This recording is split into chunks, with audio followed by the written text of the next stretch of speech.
Welcome back to law vista. In this video we are doing section 17 जहाँ पर बात की जाती है कॉन्ट्रैक्ट टू सेल और let property by one who has no title not specifically enforceable.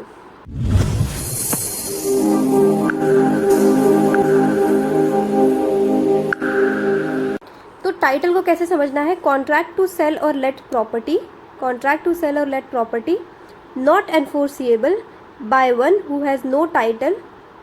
Okay, तो ऐसा कॉन्ट्रैक्ट जहाँ पे सेल या लेट की बात की जा रही है वो स्पेसिफिकली एनफोर्स नहीं होगा उस पर्सन के फेवर में जिसके पास में टाइटल नहीं है।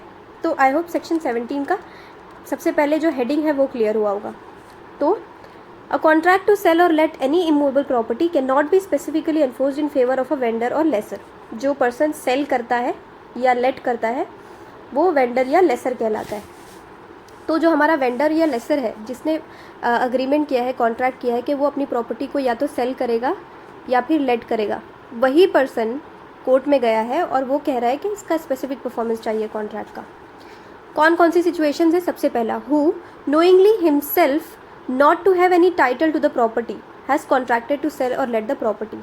जो हमारा वेंडर है या लेसर है उसे पता है कि उसके पास कोई टाइटल नहीं है उस प्रॉपर्टी का, उसके बावजूद वो कॉन्ट्रैक्ट करता है उस प्रॉपर्टी को सेल करने के लिए या लेट करने के लिए। तो अगर ऐसी सिचुएशन है तो कॉन्ट्रैक्ट स्पेसिफिकली एनफोर्स नहीं होगा। दूसरा जो हमारा केस है वो क्या है? हु दो he entered into the contract believing that he had a good title. तो जब वो कॉन्ट्रैक्ट में एंटर करता है तब उसे ये बिलीव था कि उसके पास में गुड टाइटल है, but cannot at the time fixed by the parties or by the court for the completion of sale or letting give the purchaser or lessee a title free from reasonable doubt। अब इसे एक example के through समझते हैं। ए और B इस contract में enter करते हैं जिसके थ्रू ए बी को कहता है कि मैं अपना जो ये हाउस है वो तुम्हें लेट कर दूंगा। ए को ये बिलीव था कि उसका उस प्रॉपर्टी पे गुड टाइटल है या उसका उस प्रॉपर्टी पे टाइटल है। अब ये जो लीज पे दिया जाने वाला है वो दिया जाने वाला है 1 जून को।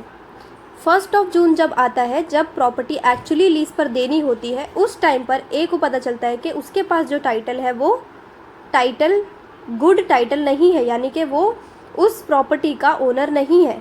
यानी जब सेल की बात हुई या लीज की बात हुई कंप्लीशन के लिए जिस डेट पे, उस टाइम पे वो परचेज़र को फ्री फ्रॉम रीजनेबल डाउट जो प्रॉपर्टी है वो ट्रांसफ़र नहीं कर पाता। तो ऐसे केस में भी जब ए कोर्ट में जाएगा और कहेगा कि कोर्ट बी को कहे कि वो उस प्रॉपर्टी को लीज पर ले, तो कोर्ट इसके फेवर में स्पेसिफिक परफॉर्मेंस नहीं देगी। तो ये दो क्लॉज आपको समझ में आ गए। अब सबसेक्शन 2 क्या कहता है? The provisions of subsection 1 shall also apply as far as may be to contract for the sale और हायर ऑफ मूवेबल प्रॉपर्टी। जहाँ तक के सेल या हायर ऑफ मूवेबल प्रॉपर्टी की बात होती है, उन प्रॉपर्टीज़ पे भी सबसेक्शन 1 जो हमारा इतना है पार्ट वो अप्लाई होगा।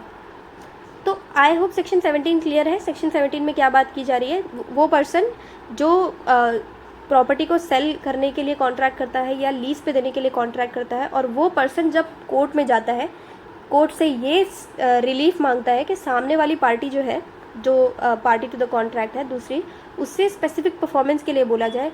बट अगर ऐसी दो सिचुएशंस होती है तो उसके फेवर में स्पेसिफिक परफॉर्मेंस जो है वो ग्रांट नहीं किया जाएगा। तो ये हो गया हमारा सेक्शन 17।